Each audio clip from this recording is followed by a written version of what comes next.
오늘은 우리가 어린이 주일로 함께 지킵니다. 우리 교회도 어린이가 있습니다. 유진이가 있는데 지금 코로나로 인해서 함께 예배 드리지 못하고 있습니다.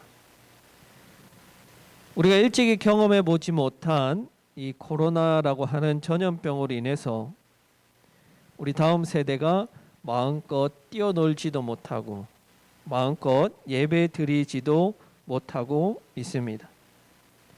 속히 이 전염병이 종식되어서 모든 세대가 함께 하나님께 예배 드리는 그 기쁨의 날이 속히 오기를 간절히 바랍니다. 그렇다고 해서 오늘 어린이 주일이 유진이의 날만은 아닙니다. 어린이날을 만든 소파 방정환 선생은 어린이는 평균 수명의 3분의 1세까지 어린이다라고 말을 했습니다. 그래서 평균 수명이 111세가 되면 저도 어린이가 됩니다.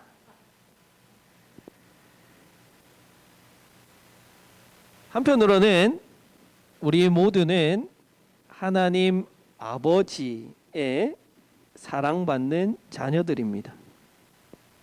영원한 하나님의 딸과 아들들이기에 이 어린이날은 10대의 날만도 아니고 어린이 주일은 청소년들의 날만도 아닌 것입니다.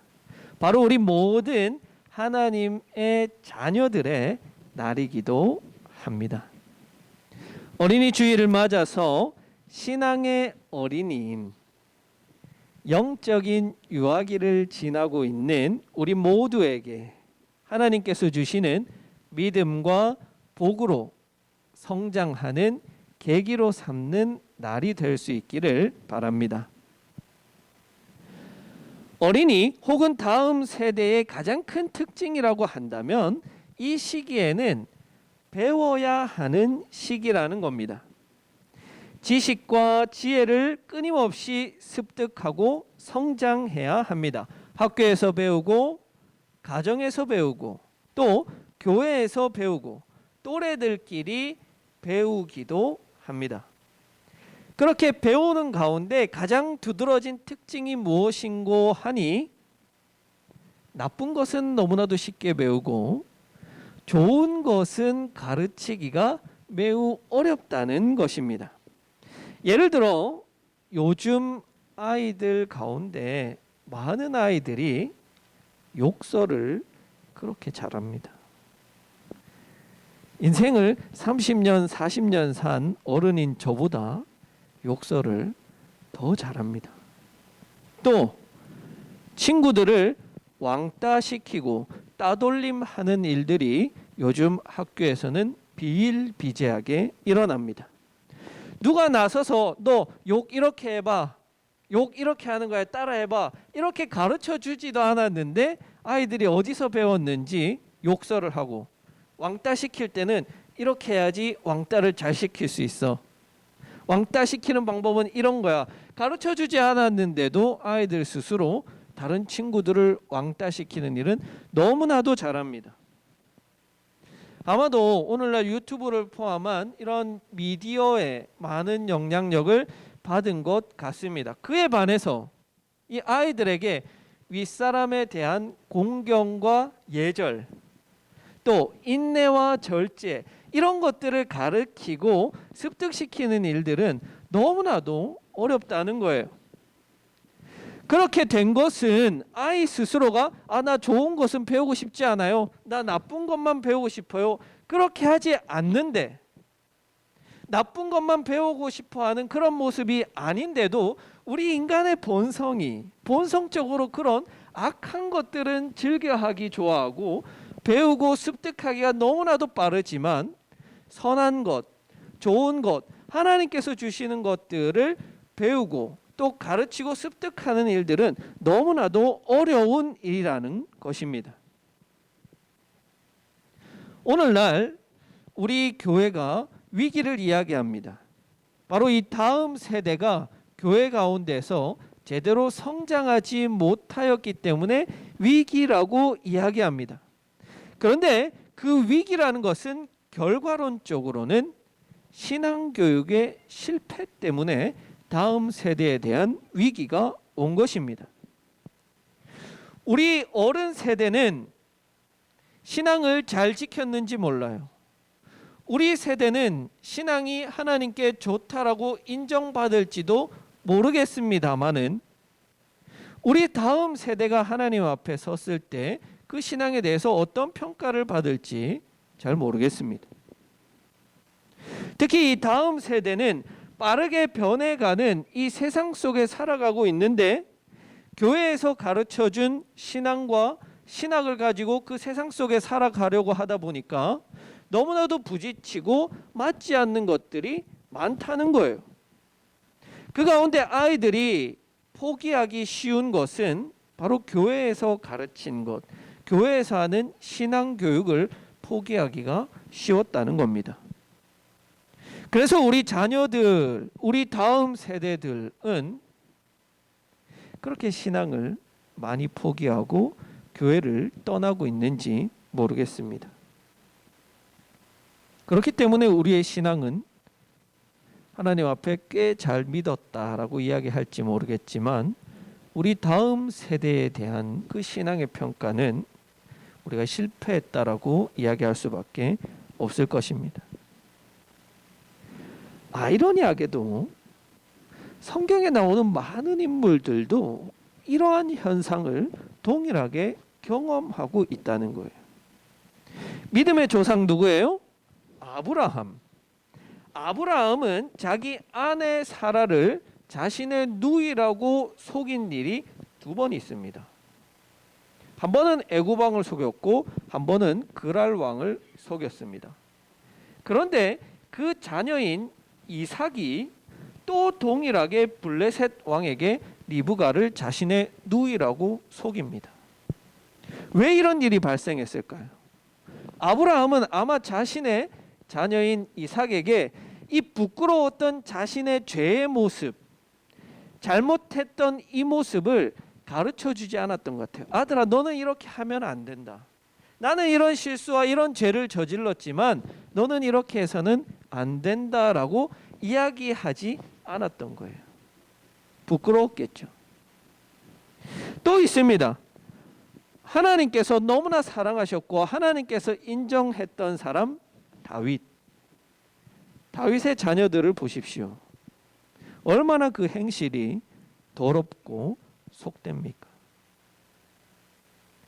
암논은 자신의 배다른 누이를 욕보였습니다. 그리고 이 누이의 오라버니인 압살롬은 거기에 격분해서 2년간이나 복수의 칼날을 갈고 암논을 죽여버립니다. 그리고 아버지에 대해서 반역을 일으키지요.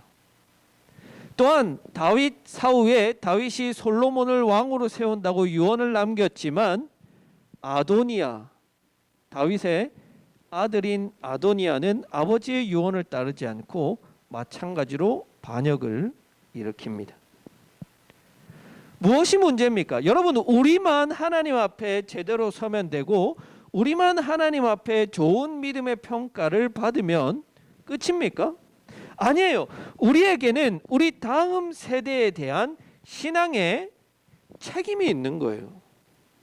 부모와 앞선 세대가 다음 세대를 바르게 세우지 않으니까 이스라엘이 무너지고 다윗 왕조가 무너지고 한국 교회가 무너져 내리는 겁니다. 출애굽해서 여호수아와 함께 자라난 세대는 하나님 보시기에도 훌륭한 평가를 합니다. 바로 오늘 본문에 나오잖아요. 여호와를 잘 섬겼다고 이야기해요. 하나님께서 약속하신 땅인 가나안 땅을 정복하는 그 정복 전쟁을 잘 수행해 나갔습니다. 이들은 하나님을 보고 듣고 경험했으며 거기에 따르는 하나님에 대한 믿음이 가장 좋았던 세대인 겁니다. 그런데 여호수아가 죽고 이 가나안 정복 전쟁을 경험했던 세대들이 죽고 그 다음 세대가 이스라엘의 주역으로 등장하니까 성경은 이들에 대해서 여호와도 모르고 여호와가 어떤 일을 하셨는지도 모른다라고 기록하고 있습니다. 그럼 무엇이 문제겠어요? 교육이 안 된 거예요. 신앙 교육이 안 된 거예요.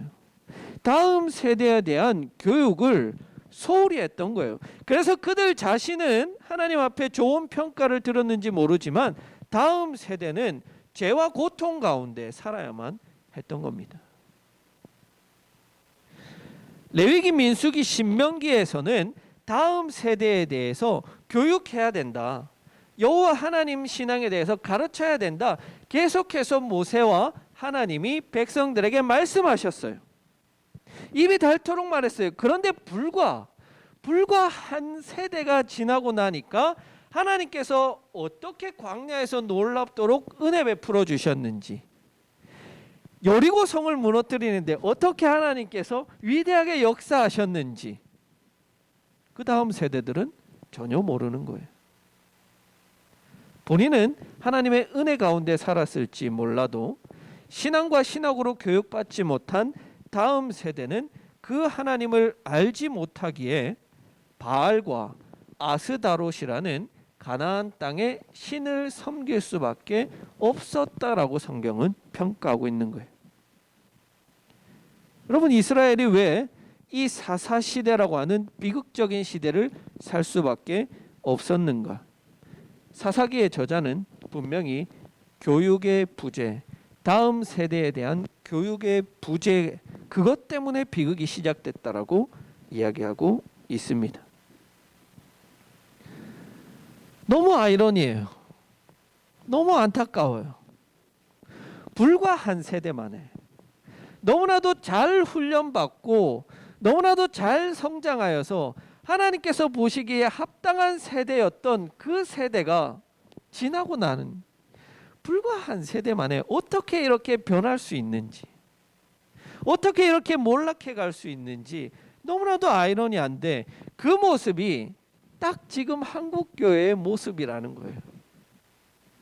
여러분, 우리 어른 세대들은 얼마나 위대하고 놀라운 것들을 많이 경험하며 살아왔습니까?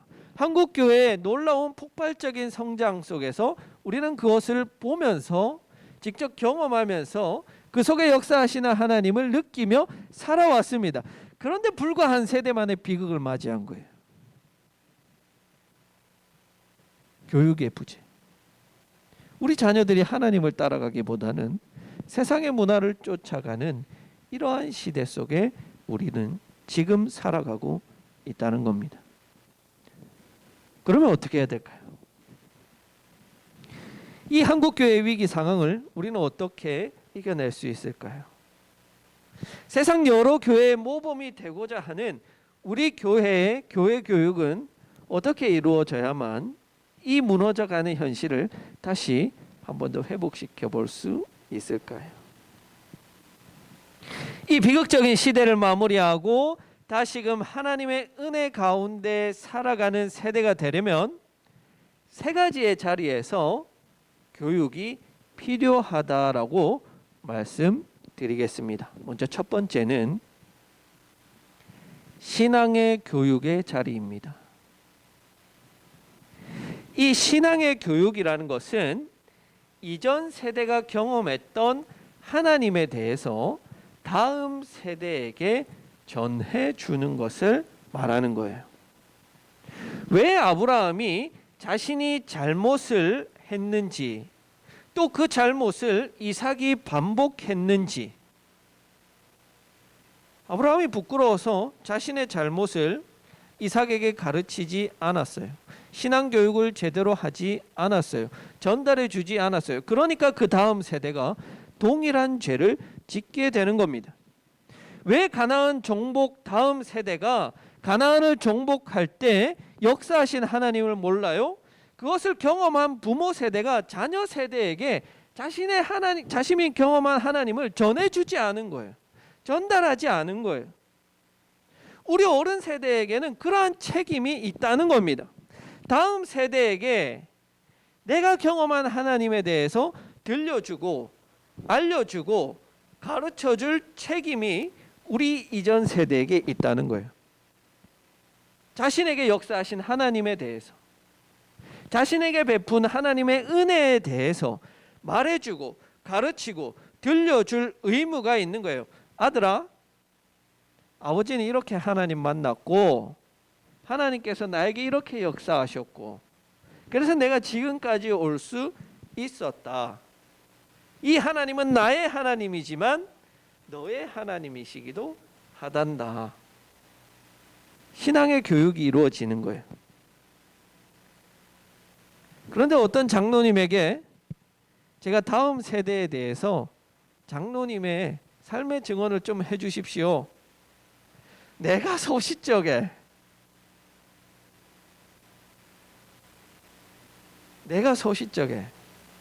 끝이에요. 자신이 경험한 하나님에 대해서 말할 수가 없어요. 왜요? 하나님을 제대로 경험해 보지 못했기 때문에. 하나님에 대해서 이 장로님도 모르기 때문에 다음 세대에게 전해줄 말이 없는 거예요.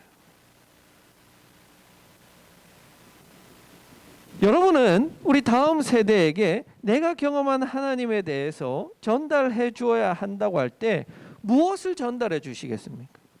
무슨 말을 들려주시겠습니까? 사실 나도 하나님 잘 몰라. 나도 하나님 잘 경험해 보지 못했어. 그러면 여러분 갑갑해지는 거 아니에요?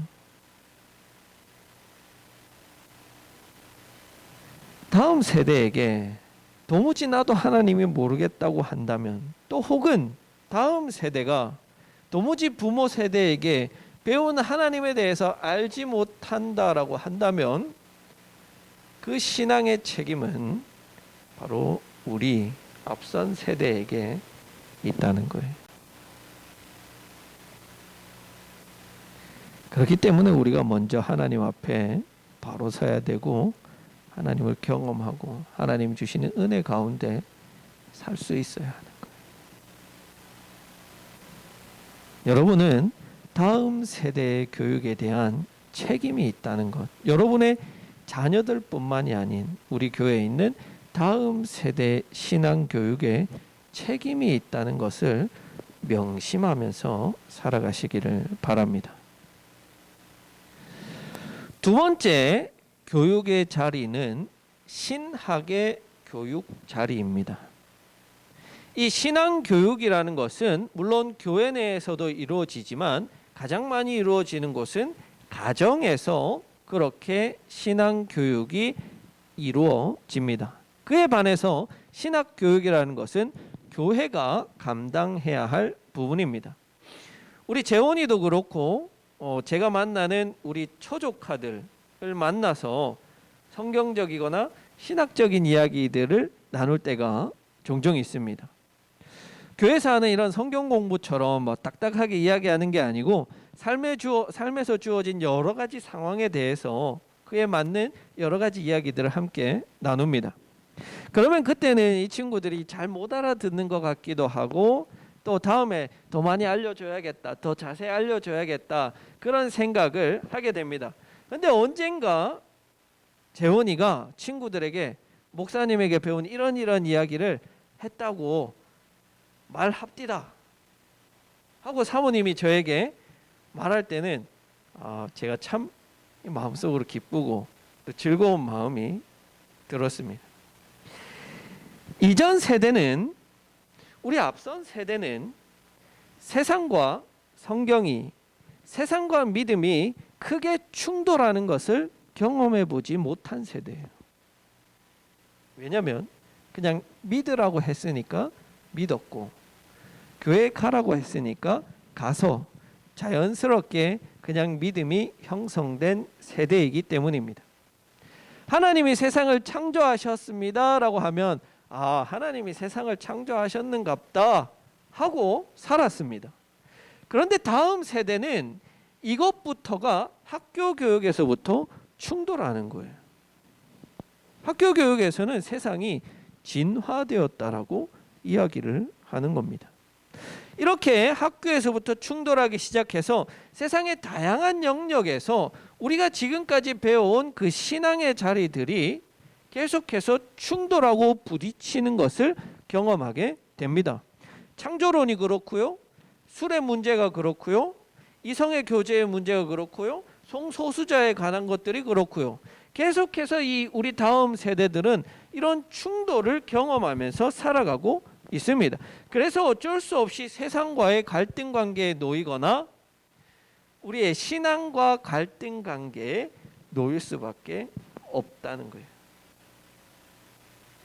안타까운 게 많은 청년들이 이러한 문제를 신학적으로 해결하지 못한 채 교회를 떠나버린다는 거예요.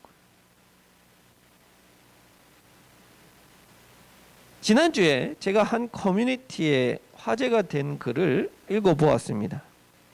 그 내용이 자기가 지금 교회 청년회장이에요. 모태신앙이에요. 얼마나 이 친구가 청년 시절에 회장을 맡을 만큼 믿음이 깊은 친구다. 또 교회에 열심히 하는 친구다라고 우리가 생각해 볼 수 있지 않겠습니까? 그런데 이 친구가 하는 말이 자기가 이렇게 신앙생활 열심히 했는데 하나님이 자기가 기도하는 그 기도의 내용을 하나도 안 들어주신다는 거예요.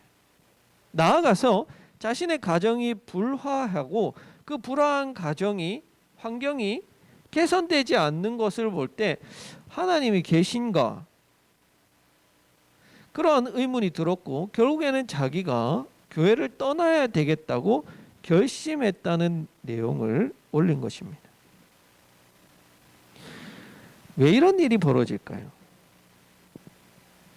교회가 목회자가 신학적으로 이 아이들, 이 청년들을 잘 가르치고 훈련시키지 않으니까 이런 일이 일어나는 거예요. 여러분이 다음 세대에 대한 신앙적인 그 교육에 대한 분명한 책임이 있다면 이런 신학적 교육에 대한 분명한 책임은 교회와 저에게 있다는 거예요. 이 자녀들을 신학적으로 충분히 훈련시키지 못할 때 이 자녀들에게도 이런 일들이 충분히 일어날 수 있다는 거예요. 그래서 여러분들에게 고백합니다. 제가 열심히 준비해서 가르쳐서 우리 다음 세대, 우리 청년들을 건강한 신앙인으로 만들어낼 수 있도록 제가 많이 노력하겠습니다. 여러분도 같이 노력해 주십시오. 신학적인 부분에 있어서는 제가 충분히 노력할 테니까 여러분들이 신앙적인 부분에 있어서는 결코 부끄럽지 않은 이전 세대의 모습을 보여주시기 부탁드립니다. 마지막으로 세 번째 교육의 자리는 바로 우리 다음 세대 여러분 자신에게 달려져 있다는 거예요. 풍요 속의 빈곤이라는 말이 있습니다. 광야의 그 어려운 시절을 지내면서 훈련받은 이들은 잘 성장했어요. 왜? 광야에는 먹을 것도 없고 자기 힘으로 스스로 헤쳐나갈 것이 아무것도 없어요. 그래서 오로지 하나님만 의지하며 살아왔습니다.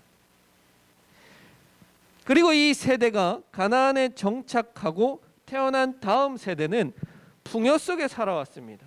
가나안 땅, 하나님께서 약속하신 가나안 땅에서 소산하는 그 좋은 것들, 그 풍요로운 것들 속에 살아갔습니다. 더 이상 이들이 하나님 은혜를 바라지 않게 된 거예요. 이전 세대는 빈곤을 경험했지만 그 속에 역사하시는 하나님을 만났고 그 다음 세대는 풍요를 경험했지만 그 안에 하나님을 만나지 못한 거예요. 그 신앙은 너무나도 빈곤해졌습니다. 우리가 풍요 속에 하나님을 경험한다는 것은 너무나도 어려운 일이에요. 우리가 하나님이 굳이 필요하지 않은데 왜 하나님 찾아요? 우리의 삶이 만족스러운데 뭐하러 하나님 찾아요? 우리 다음 세대가 그렇다는 거예요. 여러분 세대는 너무나도 풍요로워서 도무지 하나님을 찾지 않아도 되는 그런 세대처럼 보인다는 거예요. 그렇기 때문에 여러분들은 하나님을 만나기 위해서는 결핍의 자리로 들어가야 한다는 거예요. 엘리야가 하나님을 만나기 위해서 40일 밤낮을 달려서 광야에 있는 호렙산으로 가서 하나님을 만났습니다. 예수님께서 40일 동안 광야로 가셔서 금식하며 기도하시면서 하나님을 만났습니다. 하나님을 경험하기 위해서는 자신이 가진 모든 것을 내던지고 광야로 나아갈 수 있는 그 믿음의 결단이 여러분에게 필요하다는 거예요. 다음 세대 여러분, 여러분의 믿음은 여러분이 이전 세대들로부터 보고 들었던 그 하나님께서 어떻게 삶 가운데 역사하셨는지 그것을 듣고 자신의 삶으로 직접 경험할 때 믿음이 생겨나는 거예요. 바로 교육과 체험, 교육과 경험이 함께 가야 한다는 거예요. 교육은 이전 세대에서 책임지겠지만 하나님에 대한 경험, 하나님에 대한 체험은 누군가 대신해 줄 수 있는 게 아니에요. 가르쳐 줄 수 있는 게 아니에요. 그것은 전적으로 여러분의 몫입니다. 많은 청년들이 믿음이 없다고, 믿음이 부족하다고 탄식하지만 실제로 자신의 믿음을 지키기 위해서, 자신의 믿음의 훈련을 위해서 광야로 뛰쳐나가는 청년들은 찾아보기가 어렵다는 거예요. 하나님에 대한 믿음의 절박함이 없기 때문일까요? 우리 다음 세대는 우리 이전 세대가 가지 못한, 경험하지 못한 하나님을 만나고 하나님의 역사를 체험하는 그러한 세대가 될 수 있기를 바랍니다. 바로 여기 우리 하나님의 자녀들이 세상의 주역인 바로 이 세대가, 기적의 세대가 되기를 바랍니다. 마른 뼈를 다시 살릴 기적의 세대, 순종으로 세상을 다 바꿀 기적의 세대, 물살을 가르는 힘찬 연어처럼 세상의 유혹을 다 거스를 세대, 하나님 나라와 주신 사명을 위해 불가능을 가능케 할 기적의 세대, 원수들의 공격에도 움츠러들지 않고 믿음으로 기적의 문을 열어놓을 기적의 세대, 잠시 잠깐인 세상의 낙에 안주하지 않고 두려움 없이 하늘의 상급만 바라보며 나아가는 세대. 저는 기대하며 기도합니다. 하나님께서 바로 우리 다음 세대, 우리 세대를 그런 세대로 만들어 주실 것이며 여러분을 통해서, 우리를 통해서 이 썩어져 가는 세상을 새롭게 만들 것입니다. 우리 함께 그 세대와 세상을 꿈꾸며 그것을 현실로 만들기 위해 함께 교육하고 함께 배우며 하나님을 만나는 우리가 될 수 있기를 간절히 기원합니다.